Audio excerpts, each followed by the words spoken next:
dalam nama Tuhan kami Yesus Kristus, kami buka hati bagi firman Tuhan. Yang percaya Tuhan di tengah kita memberkati kita, katakan bersama. Amin. Tepuk tangan sorak-sorai buat Tuhan. Silakan duduk. Ibu-ibu yang luar biasa, shalom. Apa kabarnya sore ini? Luar biasa. Kita perlu bersyukur ibu-ibu karena kita masih ada sampai sore ini. Karena tidak semua orang bisa merayakan Natal, tidak semua orang diberi izin hidup sampai hari ini, tapi kita sampai hari ini ada, itu semua karena anugerah Tuhan. Dan kita merayakan Natal sore hari ini, kita bersyukur karena Kristus Yesus datang ke dalam dunia membawa pengharapan. Dan harapan di dalam Kristus itu harapan yang pasti. Ya, kalau kita berharap pada manusia itu saudara pasti mengecewakan, benar enggak? Berharap kepada manusia, menaruh harapan kepada manusia, itu pasti mengecewakan. Siapapun, suami bisa mengecewakan, iya Pak ya? Kok kompak ngomong iyanya? Ya, semua pada mengecewakan di suaminya ya?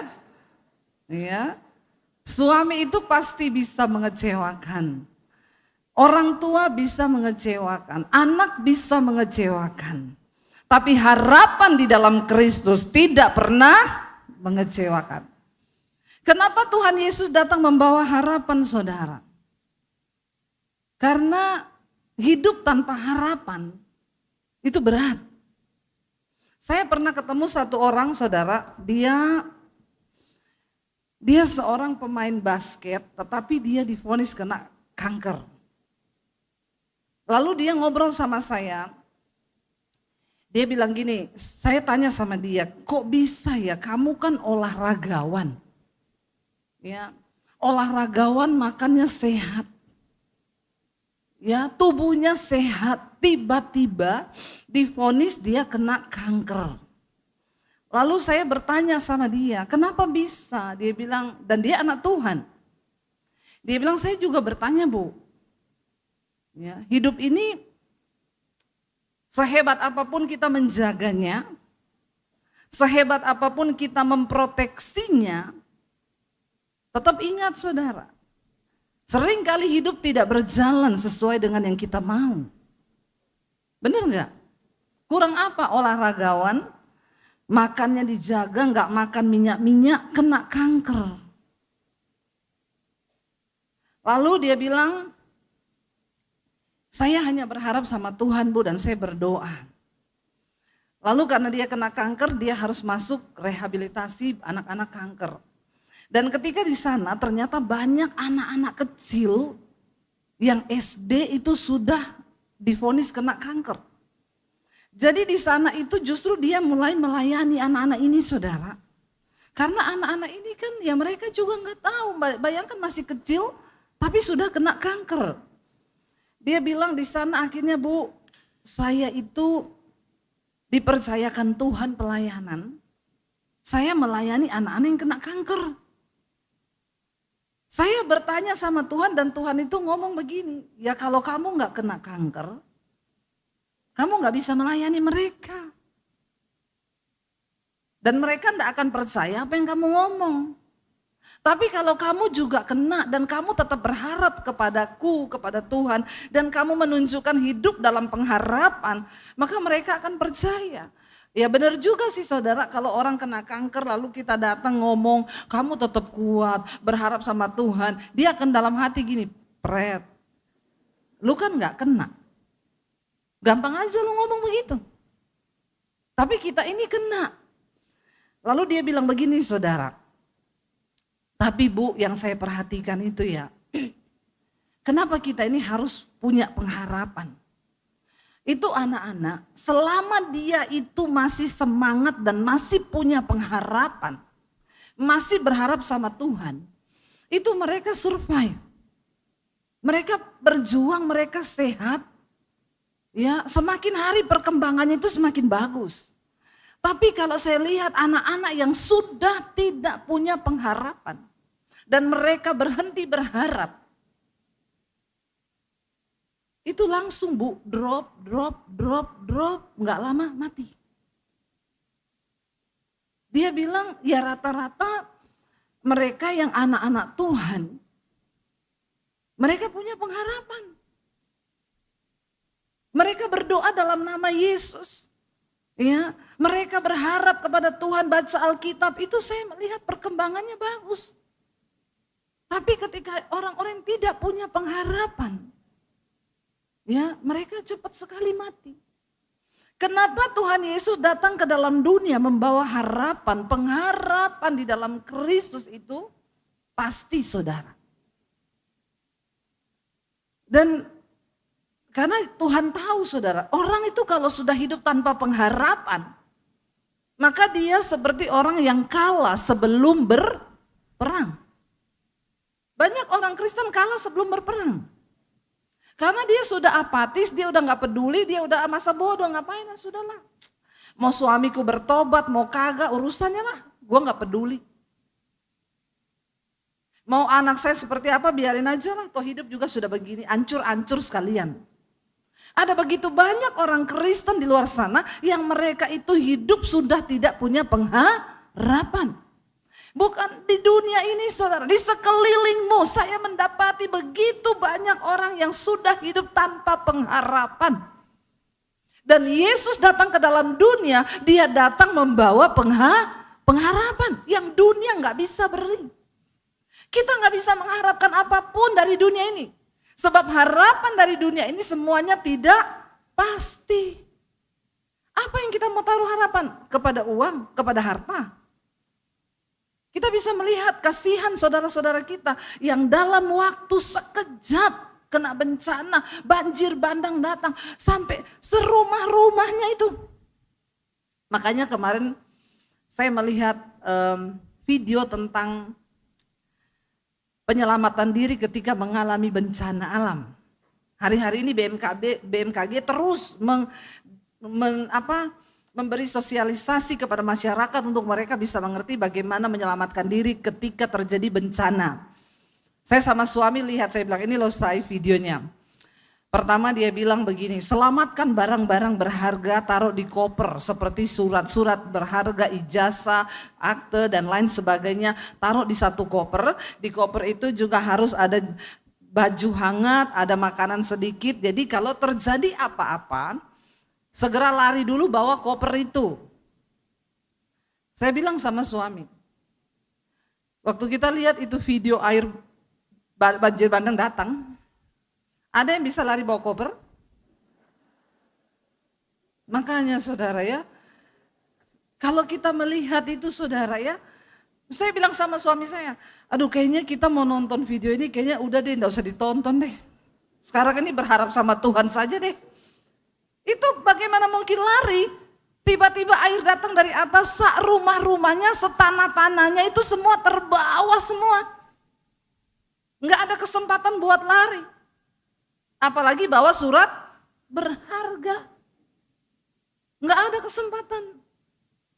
Ketika sesuatu datang, makanya saya bilang tidak ada yang bisa kita taruh pengharapan kita kepada sesuatu yang di dunia ini. Karena dunia ini tidak kekal, tidak abadi. Mau harta, mau rumah, mau apapun. Jangan pernah taruh pengharapanmu kepada sesuatu yang tidak pasti. Kata firman Tuhan. Kalau kita lihat saudara, makanya saya itu sekarang juga orang bilang, Bu, kalau bikin pagar rumah itu yang besar supaya aman, tidak ada pencuri, nggak ada maling datang. Saya bilang itu di Jakarta kasus-kasus pembunuhan, perampokan. Itu rumah-rumah yang pagarnya itu sudah tinggi, ada satpamnya 6. Iya. Ya, itu kasusnya yang Pak Dodi dulu di Jakarta yang mati di perumahan mewah. Itu masuk pagar udah ada security. 2 pos security dilewati. Sampai di rumah ada satpam. Sama satpam-satpamnya diikat di dalam kamar mandi. Apa yang bisa kita taruh pengharapan kita di dunia ini saudara? Tidak ada satupun yang bisa menjamin apapun kecuali kita menaruh pengharapan kita hanya kepada Tuhan Yesus. Makanya dia datang membawa pengharapan. Karena Tuhan tahu betapa menyedihkan sekali kalau orang hidup tanpa pengharapan. Atau menaruh pengharapan yang salah pada tempatnya. Berapa banyak orang stres ketika berharap pada harta, pada kekayaan, pada saham, pada uang. Ketika semuanya hilang. Ya, bisa gila juga.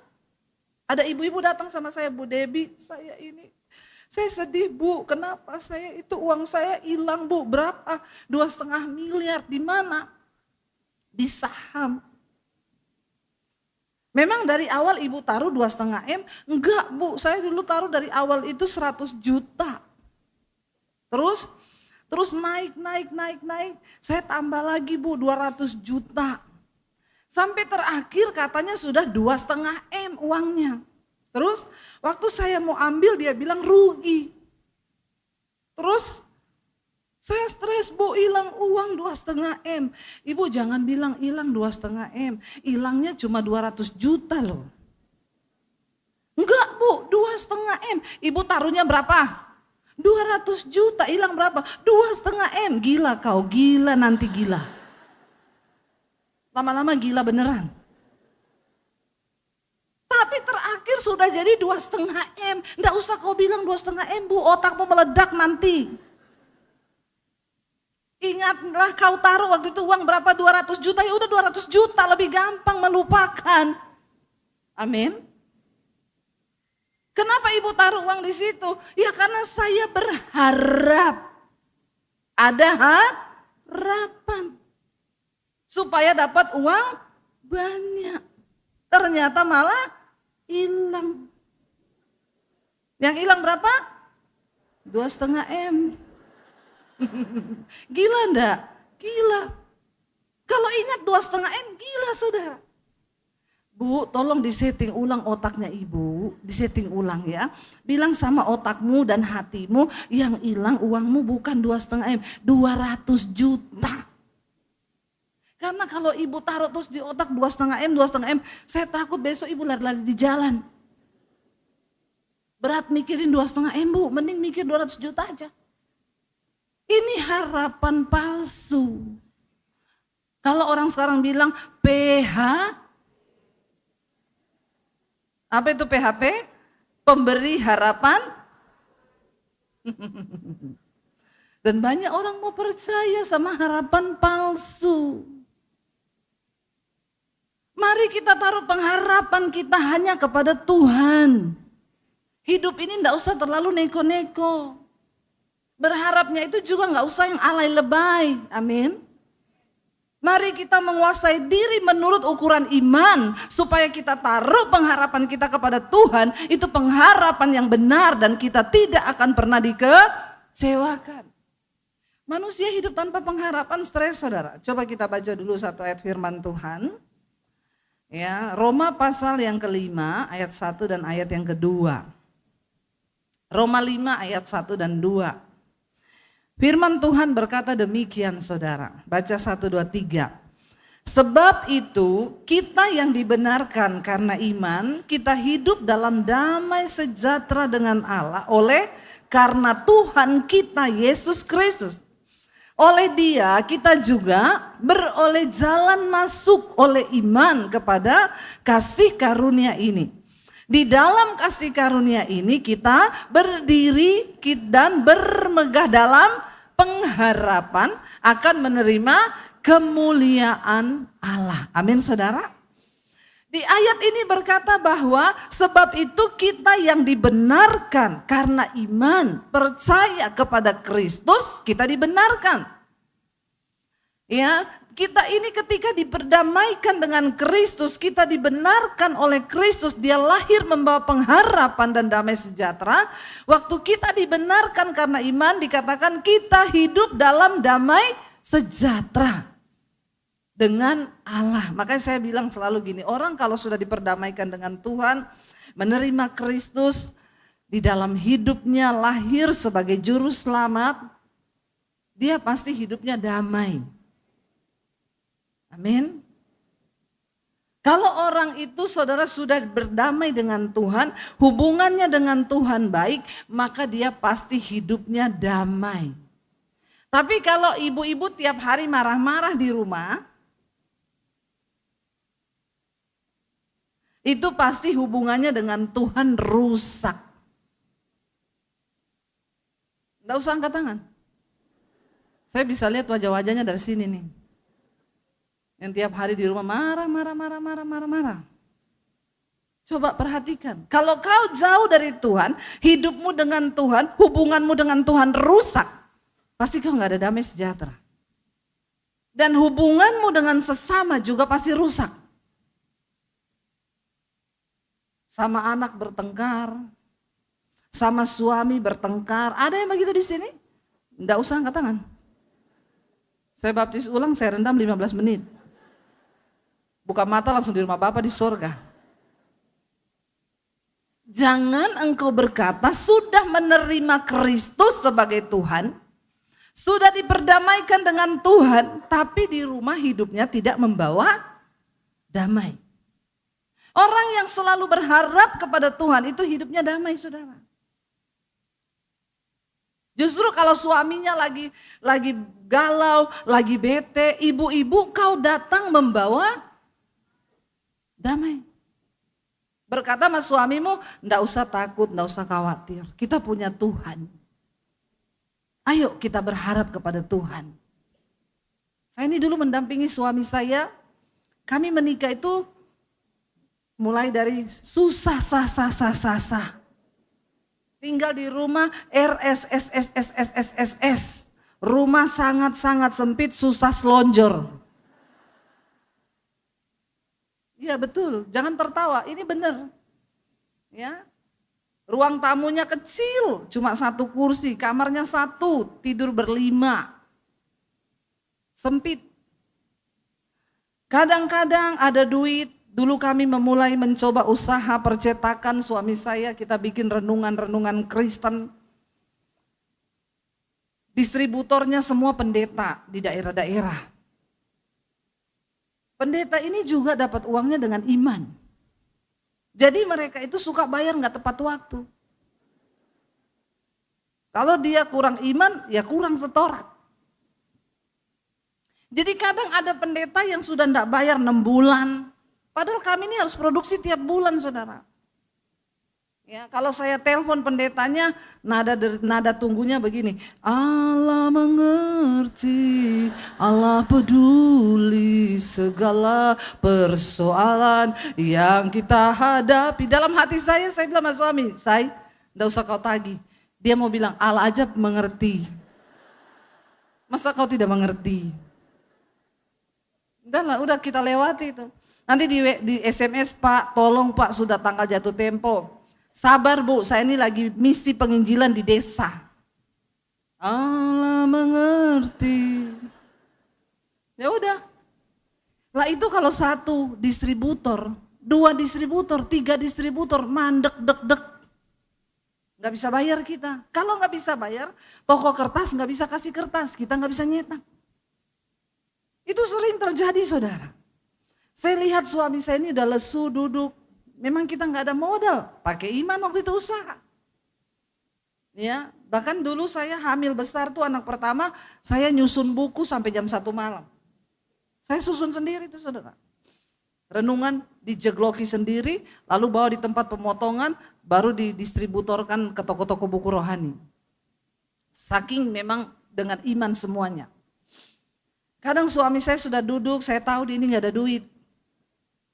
Saya bilang, kenapa saya? Besok jatuh tempo toko kertas, kita nggak bisa nyetak, ini belum ada distributor yang bayar. Saya bilang, berdoa ya. Tuhan itu pasti bisa buka jalan. Ya, mungkin imanmu nyampe, tapi aku enggak. Kata suami saya berusaha menguatkan dia, mengajar dia untuk berharap yuk sama Tuhan. Nanti dia pergi, saudara, saya yang deg-degan. Tapi di depan dia saya harus terlihat kuat. Karena kita ini wanita adalah penolong. Diam-diam laki itu makhluk yang lemah. Jadi mereka butuh penolong. Saya kuatin suami saya, dia bilang gimana caranya gini. Udah percaya ada harapan nanti kita berdoa. Dia pergi, saya berdoa. Satu kali dia bilang gini, gimana ya saya besok itu gak bisa. Saya bilang, saya tetap berharap sama Tuhan. Berharap bagaimana? Saya ini sudah telepon semua distributor, gak ada yang bisa bayar dalam waktu dekat ini. Saya ini bilang begini, kamu percaya gak? Kalau kita berharap sama Tuhan, Tuhan tuh gak mengecewakan loh. Terus dia bilang gini, iya mau berharap bagaimana? Saya bilang gini, besok itu pasti duitnya ada. Dari mana kamu tahu? Ya berdoa. Pagi-pagi suami saya mau berangkat ke gereja, karena dia dulu koordinator musik. Dia bilang aku mau pergi ke gereja dulu, mau itu lihat anak-anak musik latihan. Saya bilang iya nanti kamu pulang mampir di ATM ya, lihat duitnya ada. Dia bilang gini, kamu telepon distributor siapa yang mau transfer? Enggak, saya enggak telepon, semua sudah bilang gak bisa bayar. Terus kenapa kamu pede banget? Ya berharap sama Tuhan. Oke ya, biasanya sih kalau kamu yang ngomong begitu biasanya memang terjadi. Iya pergi aja dulu. Nggak lama saudara, baru jalan nih saudara. Saya kira-kira dia belum sampai di gereja, tiba-tiba telepon saya. Aku di ATM ini nggak ada duit. Memang laki-laki itu ya pakai logika dia. Saya bilang kan tadi saya bilang habis latihan di gereja, pulang baru lihat. Cuma selisih berapa jam loh? Sama aja kan? Enggak, nanti. Dia bilang, kamu telepon siapa? Enggak telepon siapa-siapa. Terus kok kamu pede banget? Ya berharap toh sama Tuhan. Bener loh ya, habis latihan aku cek. Iya latihan dulu, latihan tuh sekitar 2-3 jam lah. Saya berdoa saudara. Tuhan, aku nih berharap kepadamu Tuhan. Tolong Tuhan, tolong buka jalan. Gerakkan satu aja distributor itu supaya dia transfer Tuhan. Biar kita bisa bayar tunggakan hari ini. Saya nangis sama Tuhan saudara. Waktu sudah jam-jam kira-kira suami saya pulang. Saya sudah deg-degan menunggu. Tiba-tiba dia telepon. Aduh saya iya kenapa? Kamu pasti ada telepon distributor toh? Enggak, kenapa? Ini aku di ATM. Terus kau sudah lihat? Sudah. Terus ada duitnya. Ada saudara. Ya. Ketika kita ini menjadi istri yang berdamai dengan Tuhan. Kita menaruh pengharapan kita kepada Tuhan. Tuhan tuh membela. Ya, Tuhan tuh membela. Dan saya terus melihat akhirnya bulan depan begitu lagi. Begitu lagi ada satu distributor besar di Solo yang kami harapkan. Waktu itu saya sudah tagih, dia bilang gak bisa, gak ada, belum ada yang store, nanti aja lain kali. Saya besok mau keluar kota. Pendeta juga ini. Saya bilang ya sudahlah, dia udah marah-marah juga, lebih galak dia daripada kita. Sekarang ini kita ngutangi orang harus hati-hati saudara, karena waktu mau tagih kita harus minta maaf. Ya mau tagih aja maaf pak, maaf banget pak. Itu duit saya bisa ndak dibalikin pak ya. Soalnya kami ada perlu banget. Perasaan yang utang siapa saudara. Kita makanya jangan pinjemin duit kalau ndak siap mental. Karena zaman sekarang ini yang punya duit itu yang harus hati-hati. Kalau SMS boleh enggak? Boleh enggak? Izin ya, uang saya bisa dibalikin enggak? Karena saya ada perlu banget. Kita menunggu jawabannya dengan deg-degan. Iya enggak? Ya, nanti dia balas gini, kayak uang 1 M. Cuma uang 10 juta juga. Padahal dulu waktu minjem, memohon-mohon. Terus saudara dia udah marahin kita, suami saya bilang begini, ya udah dia udah marah-marah gitu enggak bakalan. Bapak besok mau keluar kota? Iya saya besok mau keluar kota. Ya doakan saja duitnya ada. Besoknya saudara, kan saya sudah gak berharap dia bilang dia keluar kota. Kita cuma tunggu transferan aja masuk. Besoknya kita pergi makan di rumah makan murah-murah. Kalau di Solo itu banyak rumah makan Pokwe itu loh, ngambil-ngambil sendiri kan. Saya itu milih tempat duduk. Tiba-tiba saya duduk, saya lihat ada satu bapak di sebelah saya. Ternyata bapak itu.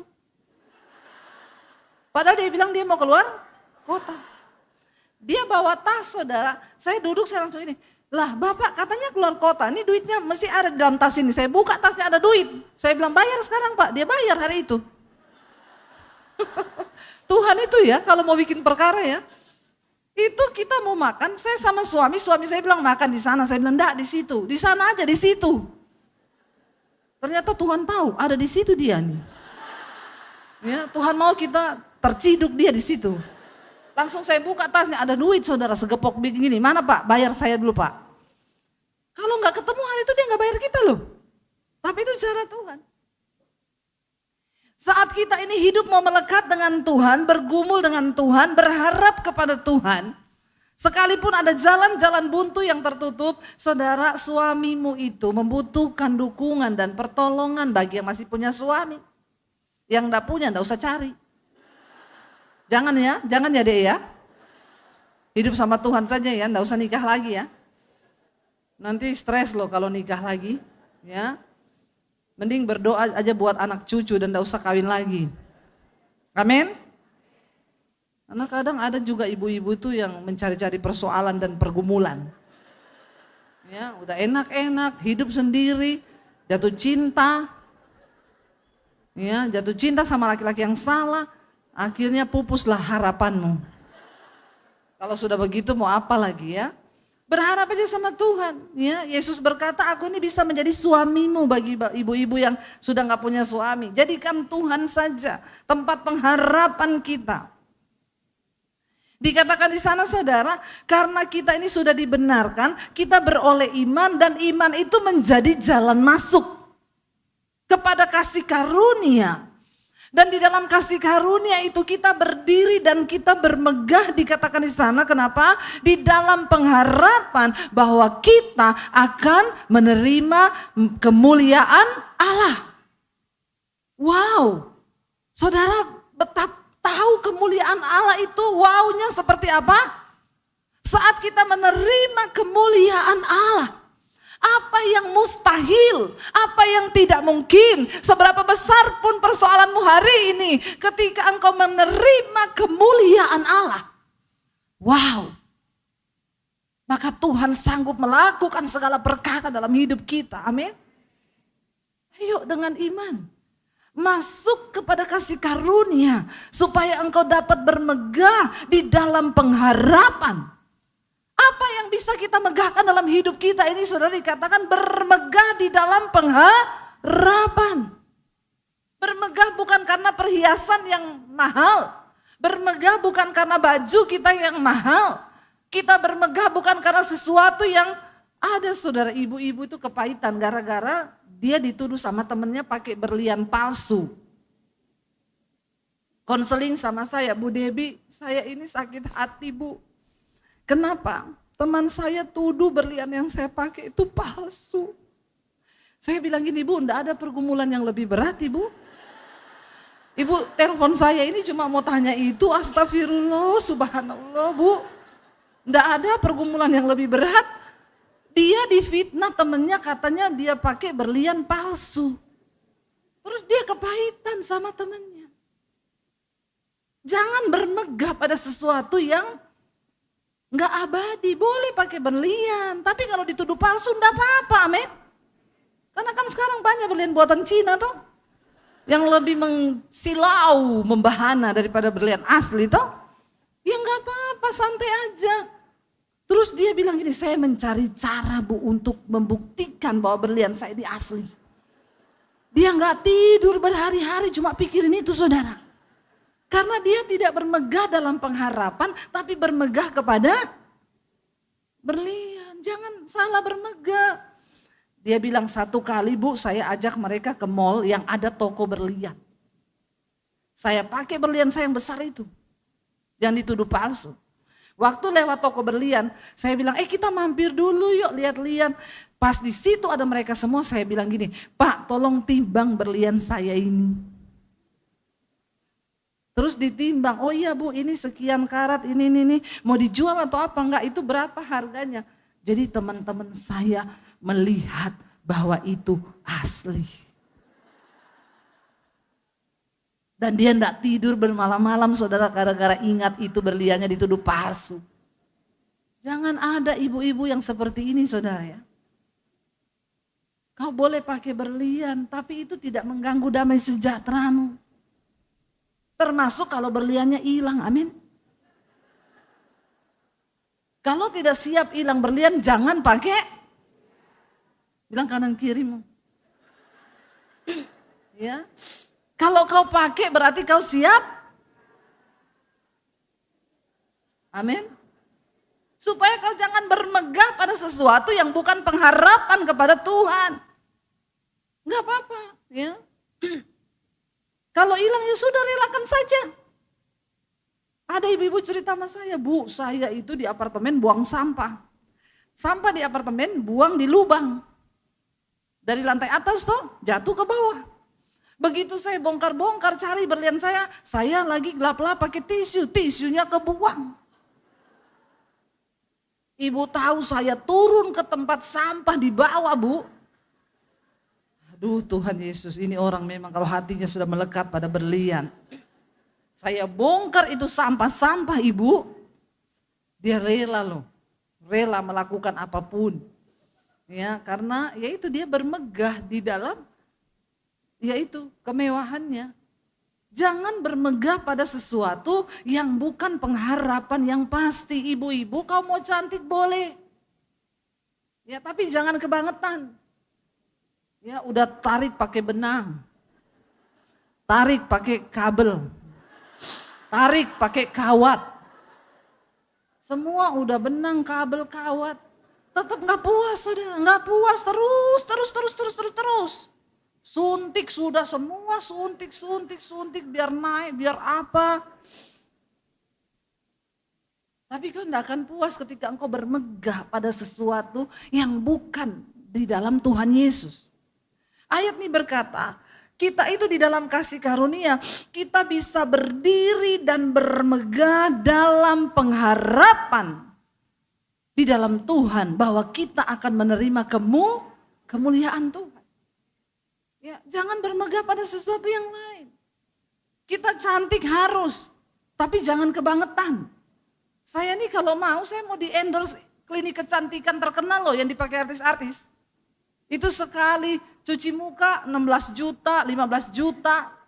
Ibu tinggal pilih treatment apa Bu, mau botox, mau filler, tapi syaratnya satu, all treatment unlimited.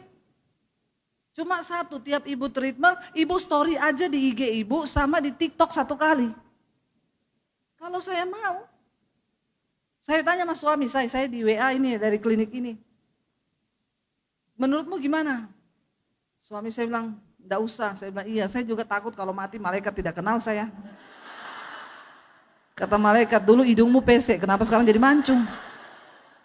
Ini bukan Debbie Basir ini. Menakutkan ya saudara. Enggak apa-apalah kayak begini aja lah. Yang penting kita punya pengharapan yang pasti di dalam Tuhan. Bahwa kita akan melihat kemuliaan Allah. Ya, satu-satunya rahasia kecantikan yang Tuhan bilang begini.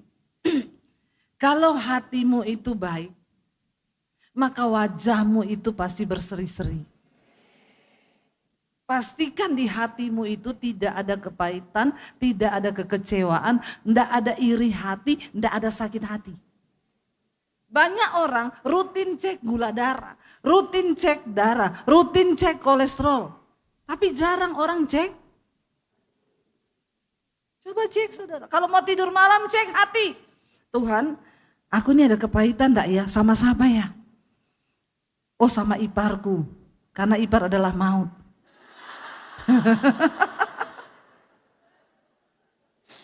Bertobat. Oh aku ini ada kepahitan sama mertuaku. Oh aku ini ada kepahitan sama menantuku. Dalam nama Yesus aku mau buang Tuhan semua kekecewaan itu. Aku berdoa buat menantuku, aku berdoa buat iparku. Begitu saudara. Kalau hati kita bersih, Tuhan bilang Kain, waktu Kain mau bunuh Habel, dia berhari-hari mempertimbangkan maksudnya loh. Lalu Tuhan bilang, hai Kain, kenapa mukamu murung? Kalau hatimu itu baik, maka wajahmu pasti berseri-seri. Tapi kalau hatimu jahat, mukamu jelek. Biar kau mau botox, mau tarik benang, tarik kabel, tarik kawat tadi itu. Kalau hati penuh kebusukan, iri hati, kepahitan. Gak bisa saudara, orang lihat juga kita tetap kayak nenek sihir. Ya, mari kita jaga hati. Amin. Karena hati ini sumber segalanya. Bagaimana hati kita bisa tetap penuh dengan berkat Tuhan damai sejahtera waktu engkau menaruh semua pengharapanmu hanya kepada Tuhan. Mau orang jahatin kita, mau orang apain kita, Tuhan aku berharap hanya pada kebaikan-Mu. Aku dijelekin, puji Tuhan. Aku difitnah begini, puji Tuhan. Maka kita akan melihat satu ayat lagi, ya, yang terakhir saudara. Kita lihat bersama di dalam Efesus pasal yang pertama, ayat 18 dan ayat 19. Efesus 1 ayat 18 dan ayat 19. Baca bersama 1, 2, 3. Dan supaya ia menjadikan mata hatimu terang, agar kamu mengerti pengharapan apakah yang terkandung dalam panggilannya, betapa kayanya kemuliaan bagian yang ditentukannya bagi orang-orang kudus, dan betapa hebat kuasanya bagi kita yang percaya sesuai dengan kekuatan kuasanya. Wow. Hai para wanita-wanita, yang kita butuhkan hari-hari ini adalah kekuatan dari Tuhan. Bagaimana kita bisa mendapat kekuatan dari Tuhan? Dikatakan mari kita minta supaya Tuhan ini menjadikan mata hati kita itu terang. Kalau mata hati kita ini terang, maka kamu dapat mengerti pengharapan apa yang terkandung di dalam panggilanmu untuk percaya pada Kristus. Saya nggak pernah meragukan pengharapan saya dalam Kristus. Waktu saya diusir dari rumah, saya nggak tahu saya mau kemana. Saya nggak tahu saya mau makan apa. Saya nggak tahu bagaimana saya memulai hidup tanpa ijazah sekolah. Waktu papi saya bilang kamu keluar dari rumah, kalau kamu pilih jadi Kristen tinggalkan keluarga, jangan bawa ijazah. Saya mau lihat Yesus mau kasih makan kamu pakai apa. Saya keluar dari rumah saudara. Rasanya tidak ada dasar lagi untuk saya berharap. Tidak ada ijazah bagaimana saya mau hidup. Orang mau mendaftar jadi cleaning service saja perlu ijazah. Tapi hari itu saya tidak mau pupuskan pengharapan saya kepada Kristus. Saya berdoa Tuhan taruh di hati saya, beri hati saya ini cahaya terang Tuhan, agar saya bisa mengerti pengharapan apa yang terkandung dalam panggilan saya untuk percaya kepada Kristus. Amin. Kalau kita mengerti kita punya pengharapan di dalam Kristus itu. Tapi banyak orang Kristen tidak mengerti ini. Dikatakan biarlah kita ini berdoa supaya Tuhan menjadikan mata hati kita ini terang. Makanya untuk bisa melihat pengharapan apa yang ada dalam Kristus, mata hati kita harus terang. Apa yang membuat hati kita gelap? Kepahitan, iri hati, sakit hati. Wanita ini cuma berputar-putar di sini masalahnya ini.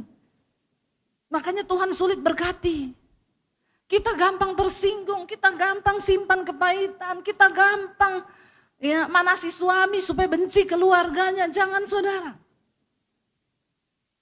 Makanya ada statement yang bilang begini, kalau hari ini suami masih baik kepada keluarganya, percayalah itu karena istrinya yang baik, bukan suaminya yang baik. Ya apa ya? Saya selalu ingetin suami saya, berkati mamamu, berkati kakakmu. Sudah kamu transfer belum? Saya ingetin. Ya. Kalau hati kita terang, saudara, maka kita bisa melihat dan kita bisa tahu dikatakan di sana supaya kamu mengerti pengharapan apa yang terkandung di dalam panggilanmu itu. Sayang loh kalau kita tidak mengerti pengharapan apa yang terkandung dalam panggilan kita. Kita menghabiskan hidup yang paling 70 tahun kata Alkitab. Kalau kuat 80 tahun. Betapa sayangnya kalau kita hidup cuma berapa puluh tahun dan kita nggak ngerti pengharapan apa yang Tuhan janjikan buat kita untuk percaya sama Dia. Tuhan menyediakan kasih karunia demi kasih karunia. Dan Dia mau kita hidup di dalamnya. Dia mau kita menggenapi setiap pengharapan yang Dia beri. Jangan sebut engkau Kristen kalau engkau tidak mengerti pengharapanmu di dalam Tuhan. Saya suka gregetan lihat orang Kristen. Saya ini bukan dari Kristen. Tapi saya mata hatinya diterangi Tuhan sehingga saya bisa melihat pengharapan apa di dalam Kristus itu. Tapi banyak orang Kristen gak bisa lihat itu. Karena orang Kristen ini hidupnya cuma kepahitan, kecewa, iri hati, sakit hati, muter kayak bangsa Israel. Dan gak pernah selesai. Pahit sama ipar, pahit sama menantu. Alkitab bilang peperanganmu itu bukan melawan darah dan daging, tapi melawan setan, roh-roh jahat. Musuhmu bukan iparmu, tapi iblis yang sedang berusaha membuat kau ini bermusuhan. Mari kita belajar hari-hari ini untuk menaruh pengharapan kita dalam Kristus. Karena itu saudara, pastikan hati kita bersih. Amin.